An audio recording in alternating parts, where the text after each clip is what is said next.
Muchísimas gracias a Eric por la invitación para estar con ustedes el día de hoy.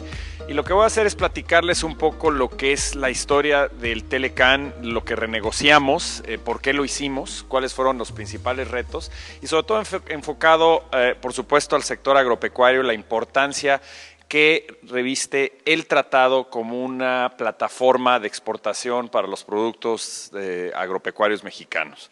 Traigo aquí algunas láminas que les quería mostrar. Voy a ir de lo general a lo más específico en términos de los beneficios que nos ha brindado el Telecán a lo largo de los años y cómo buscamos modernizar este acuerdo, este instrumento, en este proceso de modernización que tuvimos en los últimos 18 meses. Claro que todo lo que les voy a platicar, y lo vamos a tocar al final también, está sujeto, por supuesto, a lo que pase en los próximos días, con estas amenazas del gobierno de Estados Unidos de imponer aranceles a todos los productos mexicanos. Es decir, estamos viviendo una coyuntura muy intensa, no le llamaría yo todavía de crisis, porque es un término que se usa demasiado, pero sí es una situación muy delicada para nuestro país y todo lo que estamos hablando aquí, las oportunidades y los beneficios del tratado están en juego. Hay que ser claros en eso, dependiendo de lo que pase en los próximos días. Ahora, les voy a enseñar rápidamente algunas gráficas de cómo ha crecido el comercio. En este caso lo muestro entre México y Estados Unidos. Es un incremento radical desde que entró en vigor el tratado en 1994 y aquí ustedes ven un crecimiento de casi 580% del comercio total México-Estados Unidos. Esas son cifras impresionantes, no me voy a ir mucho a la historia, pero sí comparen esta con la gráfica de las exportaciones e importaciones en el sector agropecuario, es decir, el comercio México-Estados Unidos en el sector agropecuario. Y lo que pueden ver con respecto al anterior es muy interesante. El crecimiento anual porcentual del comercio agropecuario es mayor al del comercio total, con todos los bienes y mercancías. Y esto es muy interesante, un crecimiento de prácticamente 600% desde que entró en vigor el tratado. Fíjense, en 1993 teníamos un comercio que en esa época se consideraba como algo importante, de 6.5 mil millones de dólares. Hoy en día, y estas son cifras de 2017, ya en 2018 estamos más bien hacia 50 mil millones de dólares, estamos hablando de un superávit importante para las exportaciones mexicanas con respecto a Estados Unidos y vean el crecimiento radical que se ha dado. Y eso es muy importante porque muchos de ustedes recordarán la controversia que se dio durante la negociación del Telecán original sobre el impacto que la apertura en el sector agropecuario iba a tener en nuestro país.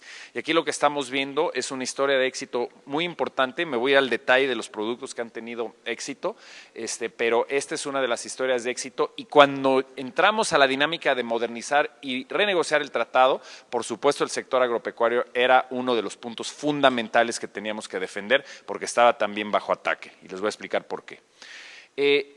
Es un caso de libro de texto cuando vemos de economía, cuando vemos el comercio entre México y Estados Unidos. Una complementariedad en donde las exportaciones estadounidenses se concentran en granos, carnes, semillas y oleaginosas, donde tienen una ventaja comparativa y competitiva con respecto a México, mientras que el 50% de las exportaciones agrícolas de México se concentran en frutas y hortalizas, donde tenemos ese mismo tipo de ventajas con respecto a Estados Unidos. Y aquí ven la distribución en términos de las exportaciones de Estados Unidos a México y las importaciones de Estados Unidos de productos provenientes de México y de qué sectores son. Vemos frutas 26%, hortalizas 22% y luego el resto de los productos.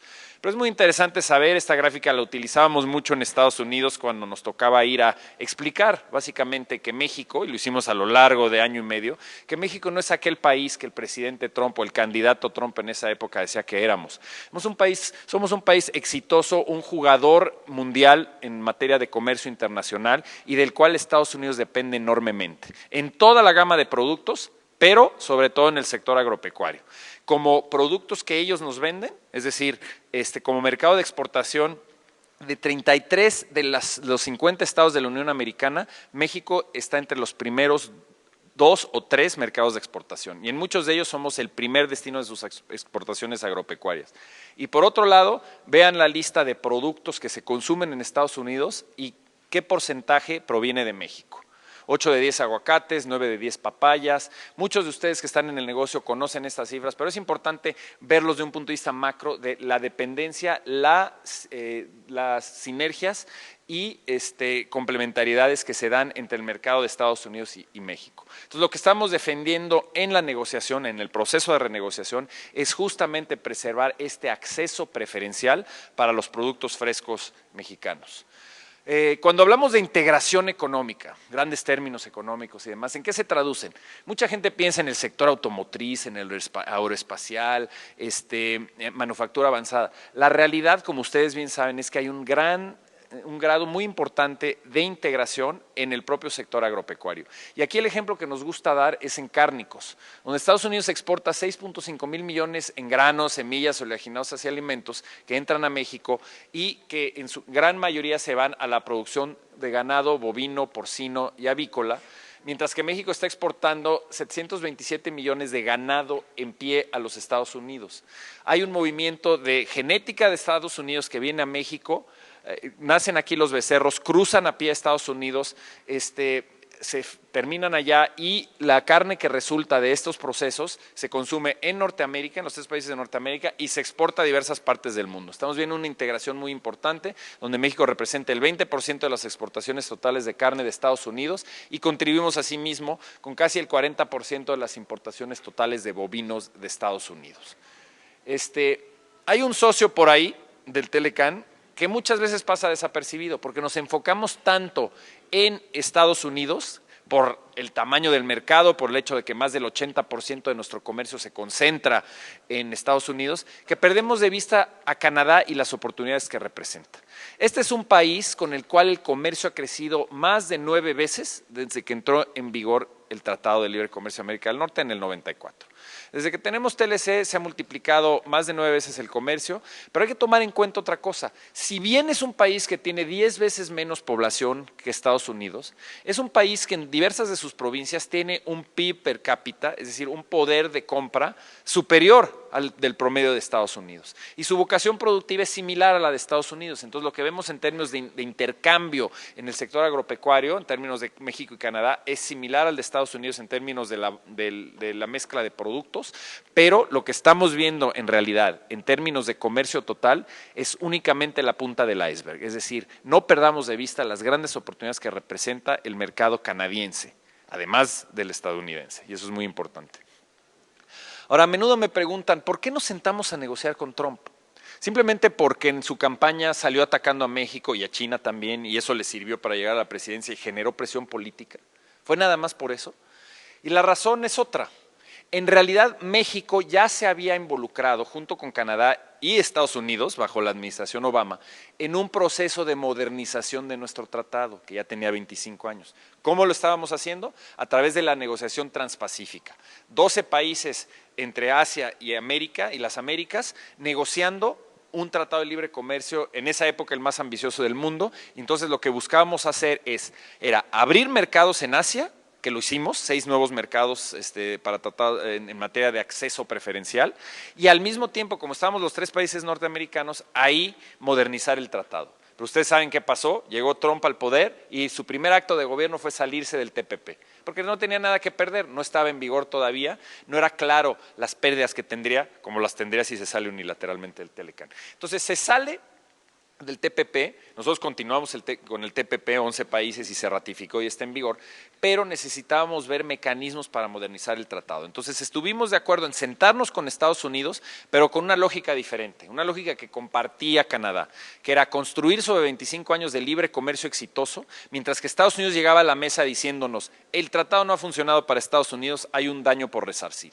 Y esa es la gran diferencia con respecto a la negociación original. Entonces, ¿qué hicimos? Lanzamos una consulta muy amplia a nivel nacional. Por primera vez se utilizó mecanismos de consultas por internet para que productores, cúpulas empresariales, sociedad civil, académicos, etcétera, pudieran contribuir con ideas de qué se necesita modernizar del tratado, modificar, renegociar. Y ese es un trabajo que se hizo en los primeros meses del 2017 y una vez que habíamos hecho eso, se trabajó en un documento de prioridades que se le presentó al Senado de la República. Y es muy sencillo, no va a tomar mucho tiempo, me voy a enfocar en lo que sigue, pero había 4 pilares en la negociación.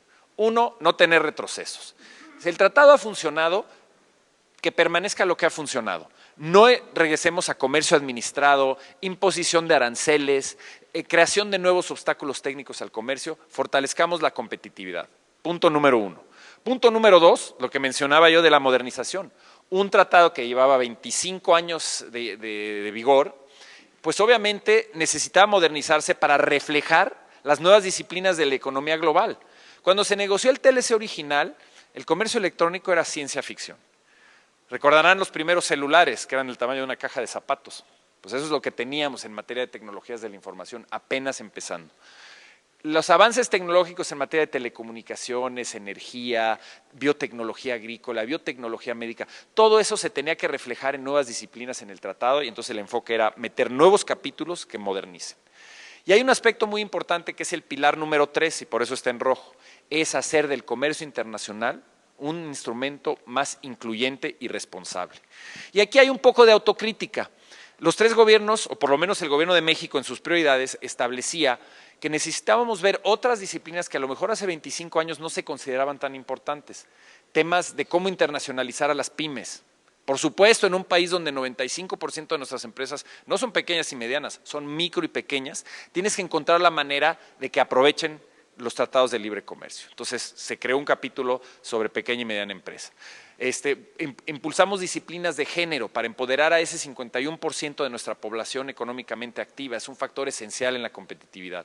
Y se fortalecieron las disciplinas en materia laboral y ambiental, convirtiéndolos en lugar de acuerdos paralelos en capítulos completos con nuevas disciplinas que fortalecen los derechos laborales y la protección ambiental. Y el cuarto pilar que aquí se establecía era mantener la certeza jurídica. En casos de disputas, como ustedes las conocen bien, del tomate, del azúcar, temas que tienen que ver con la certificación de México para poder exportar productos, ya sea fiebre, en casos de fiebre porcina clásica o Newcastle, etcétera, tener los mecanismos de defenderte cuando hay medidas que imponga Estados Unidos o Canadá en contra de las exportaciones mexicanas y poder regresar de una manera transparente y expedita al libre comercio. Es decir, que haya reglas del juego que funcionen. Entonces, bajo estos pilares negociamos y la estrategia de México fue clara. Obviamente buscar el mejor acuerdo para México, lo cual se dice fácil, pero en las 34 mesas de trabajo, tiene que darse cuenta que había 34 mesas de trabajo donde había en promedio más o menos 20 funcionarios de los 3 países. Llegamos a tener rondas con casi 800 negociadores, el cuarto de junto, que eran los especialistas del sector privado mexicano en todos los sectores, incluido el agropecuario, que acompañaban la negociación, para tratar de presentar una propuesta de salida. Pero ¿qué es lo que empezó a pasar? Había temas muy difíciles que voy a poner sobre la mesa que Estados Unidos puso y que iban en contra de nuestros principios básicos que habíamos presentado como prioridades de la negociación. Entonces, ¿qué tratamos de hacer? Avanzar en la manera más expedita en los capítulos donde había menos controversia. Todos estos capítulos de modernización que les menciono yo, en materia de pymes, en materia de buenas prácticas regulatorias, etcétera, tratar de avanzar lo más que se pudiera y eso hicimos en las primeras 3 o 4 rondas, cerrar muchos de los capítulos innovadores y al mismo tiempo enfrentar las propuestas más difíciles de Estados Unidos. Recordemos que llegaban a la mesa argumentando que había que resarcir un daño. Entonces, nuestra prioridad era impulsar elementos que pudieran facilitar el comercio, no era nada más reaccionar a lo que ponía Estados Unidos sobre la mesa. Buscamos también, por ejemplo, que en el caso del sector agropecuario, que los mecanismos de certificación, de evaluación, análisis de riesgo y apertura real del mercado se diera de una manera más expedita. Di el ejemplo, mencioné la fiebre porcina clásica, como ustedes saben. ¿De qué me sirve tener un 0% de arancel al exportar a Estados Unidos si tengo restricciones que nomás permitían que 2 estados, Sonora y Yucatán, exportaran? Y argumentaban que teníamos fiebre porcina clásica cuando la OIE, la Organización Internacional de Sanidad Animal, ya nos había declarado libres de esa enfermedad. Pero entonces no me servía tener 0 arancel. Lo que me serviría es tener un mecanismo expedito para que estas decisiones se den más rápido en Estados Unidos y que podamos tener un acceso más rápido a ese mercado. Y eso lo perseguimos y lo logramos en el nuevo tratado. Y teníamos la consigna de no cerrar rápido. Querían Estados Unidos cerrar la negociación en 6 meses, se acabó extendiendo 1 año y medio porque al final de cuentas la premisa era vamos a cerrar bien, cuando haya condiciones para cerrar, no cerrar de manera apresurada. Entonces, ¿en qué se traduce al final de cuentas? Logramos un acuerdo, logramos eliminar muchos de los elementos nocivos que Estados Unidos puso sobre la mesa, y les voy a dar algunos ejemplos de cuáles son estos. Básicamente, lo que logramos es, al final de cuentas, un acuerdo trilateral, donde logramos eliminar muchos de los temas principales, los problemas que había en materia de las propuestas que había hecho Estados Unidos y que iban en contra de los principios básicos de México en la negociación. Uno de los temas principales en el sector agropecuario era una propuesta de Estados Unidos para establecer mecanismos de estacionalidad agrícola. Y esto lo que quería decir es modificar las reglas por las cuales hacen los análisis si hay dumping o subsidios al sector y hacerlo de tal manera que te incremente los márgenes, que te facilite la imposición de medidas en contra de los productos agropecuarios mexicanos. Ya lo habían intentado hacer en la OMC a principios de los años 2000, habían intentado cambiar las reglas de cómo se hace el análisis en lugar de tomar todo un periodo, todo un año de exportaciones y ahí analizar si en efecto hay dumping o subsidios y cuál es el daño, simplemente tomar el periodo de la temporalidad en la que México está exportando más, produciendo más y exportando más a Estados Unidos, lo cual obviamente si tomas nomás esa rebanada del periodo anual donde México está exportando más, se magnifica esta impresión de que estamos dañando al mercado estadounidense. Y es totalmente fuera de lugar operar de esa manera. Entonces, regresando en términos generales, ¿qué logramos en el acuerdo y por qué decimos que el acuerdo es positivo? Logramos introducir los capítulos de modernización. Ya mencionaba yo algunos, pero metimos también un capítulo de anticorrupción para fortalecer lo que estamos tratando de hacer a nivel nacional con compromisos internacionales. Un capítulo sobre competitividad para que pueda haber alianzas público-privadas entre México, Estados Unidos y Canadá, por ejemplo, para desarrollar infraestructura fronteriza. Y eso puede ser muy útil, por ejemplo, en el desarrollo de intercambio de información y fortalecimiento, por ejemplo, en materia de laboratorios, rastros TIF, etcétera. Para el sector agropecuario puede tener beneficios importantes.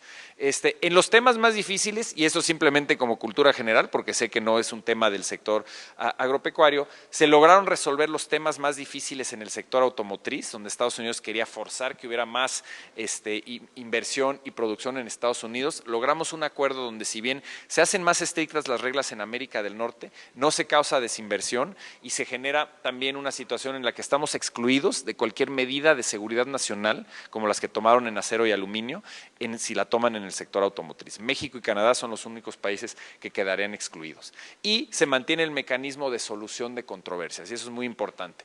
El jugador más grande política y económicamente en el mundo es Estados Unidos, y cuando tienes una relación de esta magnitud con ellos, necesitas tener mecanismos imparciales que en caso de que ellos, o por supuesto también México o Canadá, violen el tratado de alguna manera, puedes recurrir a los paneles y resarcir el daño que te esté causando.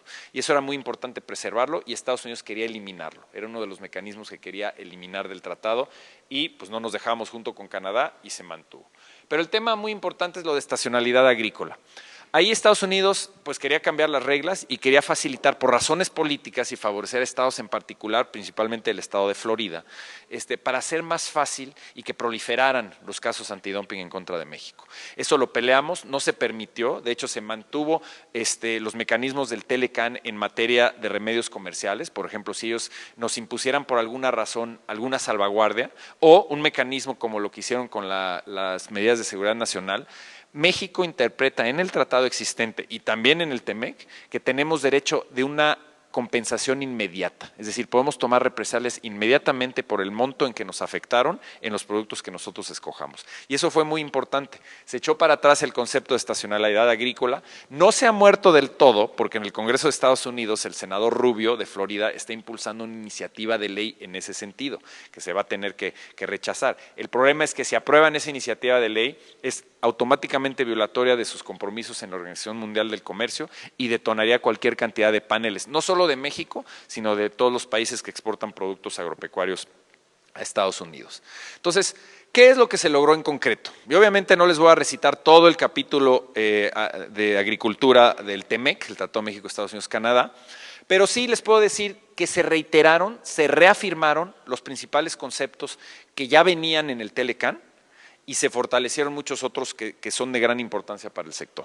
Aquí ven la lista de los temas que se trataron y básicamente en los principios generales, que es la prohibición a los subsidios a la exportación, limitantes específicas sobre restricciones a la exportación por cuestiones de seguridad alimentaria, y eso es muy importante, porque ya venía en el Telecán que bajo ciertas circunstancias, donde a la población tuvieras un problema en materia de seguridad alimentaria, puedes restringir tus exportaciones o tus importaciones de productos. Pero aquí, con el historial que tiene recientemente Estados Unidos de imponer medidas de seguridad nacional que son francamente ficticias y son pretextos proteccionistas, como lo vimos en acero y aluminio y lo que está amenazando ahorita hacer el presidente Trump, aseguramos que hubiera límites a la capacidad de discrecionalmente decir, por seguridad nacional no voy a comprarle productos a México. Y eso es algo que quedó plasmado aquí y obviamente si impone los aranceles como está amenazando hacerlo el próximo lunes, pues estaría en violación del Telecán, obviamente del TEMEC, aunque todavía no está en vigor, y de sus compromisos en la Organización Mundial de Comercio. Se establece también un comité de agricultura y consejos consultivos que se van a reunir 2 veces al año para analizar cómo se está implementando el tratado y si hay cuestiones que no se estén implementando, que estén negando acceso a ciertos productos que deberían tenerlo, ahí se van a tratar de forma expedita. Y ese arreglo institucional es útil, por supuesto, para los exportadores mexicanos. Hay toda una sección sobre biotecnología agrícola y bien sabemos que este es un tema controvertido no solo en México sino a nivel mundial. Lo que se establece básicamente son mecanismos de cooperación reconociendo la importancia de la innovación de la biotecnología agrícola, pero que debe conducirse en el marco legal de cada uno de los países. En México tenemos a la CIBIOGEM, la Comisión Intersecretarial para organismos genéticamente modificados, donde se establecen claramente los parámetros de cómo puede operar la biotecnología agrícola en México. Pero se establecen mecanismos de intercambio de información, cooperación para enfrentar casos de presencia de OGMs en bajos niveles, es decir, se introduce algo que había faltado en el tratado, porque obviamente era una disciplina que se fue desarrollando en los últimos 20, 25 años y que ahora sí queda plasmado claramente en el tratado y se establece un grupo de trabajo de cooperación de biotecnología agrícola entre México, Canadá y Estados Unidos. También se introducen, además, en el capítulo de agricultura, que ve sobre todo los temas de acceso a mercado, es decir, todas las reglas para garantizar que haya acceso a mercado de los productos de cualquiera de los 3 países en materia agropecuaria. Se establecen también anexos sectoriales que tienen que ver con productos agro y también agroindustrial, en este caso, por ejemplo, vino y bebidas espirituosas, que por la cadena, pues obviamente tiene un impacto en los productores primarios también, y lo que busca hacer es establecer reglas claras para buscar eventualmente una armonización de regulación, es decir, que no te impidan llegar, por ejemplo, a los anaqueles de Estados Unidos o Canadá con cerveza, vino, bebidas espirituosas mexicanas y que te impidan llegar por cuestiones técnicas, ya no cuestiones de sanidad, no cuestiones de aranceles, sino cuestiones de etiquetado, de reglas de obtener permisos para poder vender en ciertos estados o provincias de Canadá que todavía mantienen una serie de restricciones. Entonces, en todos los capítulos de los tratados que México ha negociado de obstáculos técnicos al comercio, se establecen reglas de cómo evitar que impidan el acceso de los productos mexicanos con pretextos, digamos, de carácter técnico o que en las normas establezcan trabas que te impidan entrar a Estados Unidos. ¿Dónde estamos hoy en día? Me gusta poner esta gráfica que enseña un poco en el mundo de lo que se hizo en la última administración y la recomendación que se le hizo cuando estábamos saliendo de esa administración al equipo de transición.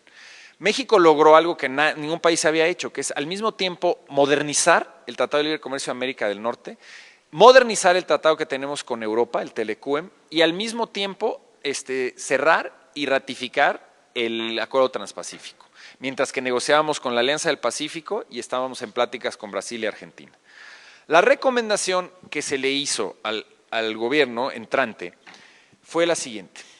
México ha tenido muchísimo éxito, como vimos en las gráficas al mero principio de la plática, en incrementar su comercio dentro de la región de una manera exponencial, casi 600% de incremento en el comercio. Esto, aunado a todo lo demás que ha negociado México en materia de apertura comercial con el resto del mundo, nos pone en una posición privilegiada y es una posición que México debe perseguir, es decir, debemos seguir presentando a la economía mexicana como una economía abierta, una economía que está para conquistar mercados internacionales. Hemos visto el éxito que hemos tenido en el tratado, por ejemplo, con Japón, que está en vigor desde 2005 y que ahorita con TPP se potencia el acceso también para productos agropecuarios, donde los productos agropecuarios se han multiplicado por 4 las exportaciones a este país del continente asiático. Cuando se negoció ese acuerdo, había muchas dudas del sector si se iba a poder aprovechar, porque Japón es muy proteccionista, nunca van a abrir, pero es un país que importa más de 120,000 millones de dólares de alimentos. Entonces es un mercado donde tenemos que estar. Entonces nuestro mensaje para el equipo de transición en esa época, ahora la administración de Andrés Manuel López Obrador, fue seguir presentando a México como una economía abierta, una economía que está abriendo mercados a nivel internacional y no caer en la tentación de regresar a un proteccionismo fallido.